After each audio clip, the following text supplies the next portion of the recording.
sings primarily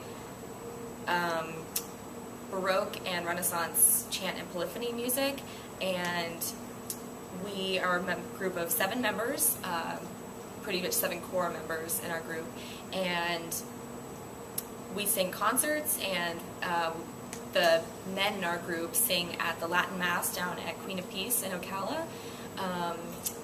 and they sing that every Sunday, and the women come about once a month. We rehearse once a week only for about 2 hours, no, 2.5 hours or so, and so it's kind of up to us to learn all of our music on our own. Salve Mater misericordiae, Mater Dei et Mater Veniae, Mater Spei et Mater Gratiae, Mater Plena Sanctae Laetitiae, O Maria.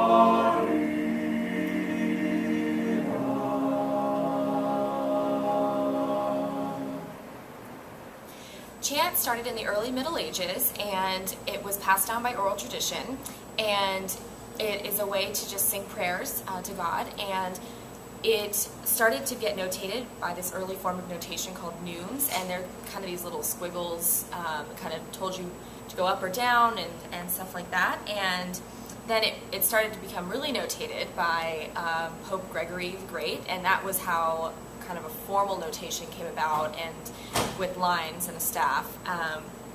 And it's called square notation because the notes are literally square. We actually, Schola still uses this kind of notation to read out the chants that we sing. And then the Second Vatican Council happened in the 1960s, and this is when they decided to kind of revamp the Mass and make it, I guess, they just started saying the Mass in the vernacular language.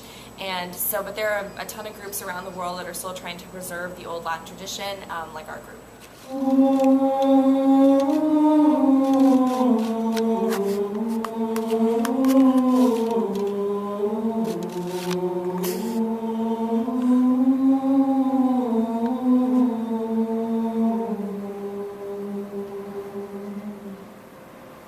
Will you sing from it? Was it clear?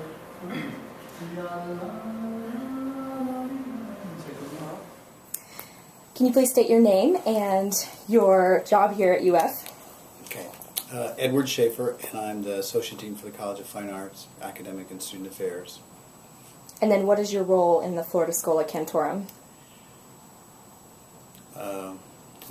I'm sort of the founder and I guest director, but when we work best, everybody kind of contributes to how the music unfolds. It's not like a traditional choir in And that sense. what is the role of chant in today's society? First of all, for the most part, until very recently, the Catholic Church, since the mid-60s, has kind of abandoned it. And then what happened when that happened, the secular concert culture took it over.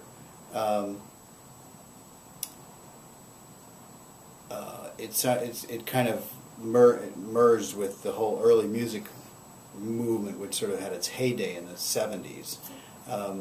And I mean, it still continues at some length, but it was really hot in the 70s. And I guess that, so in society, I wouldn't say it has a strong role, but it has kind of a niche role because of that. And now the pendulum is swinging again, and there's this kind of resurgence in the Catholic Church to kind of reclaim its roots in some level. And how do you feel that chant fares as an art outside of the Catholic Church?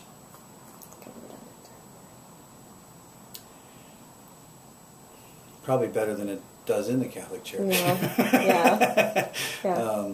I mean, outside the church, it's not a huge world, but there's a world of of musical artists, as a world of musicologists that have a profound appreciation for the music and what it's done, the anchor that it's provided for all of Western culture and Western music for probably the first 1,400 years of musical development in the Western world, and the delicacies and nuances of the idiom itself, which aren't appreciated even in churches that use chant. Don't necessarily appreciate all those nuances about it. Mm-hmm. So as an art form, it's probably fared better outside the Catholic Church than it has in.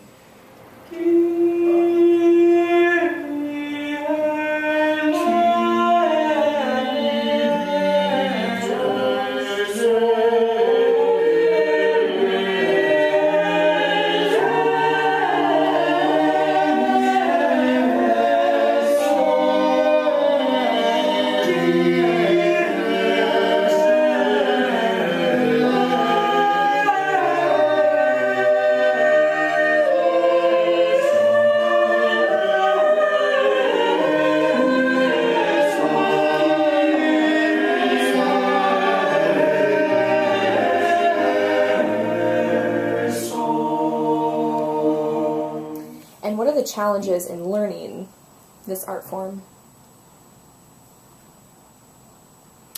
I think it's the same kind of thing as listening to it.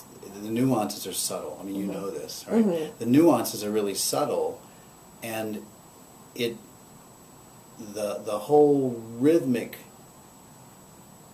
approach to it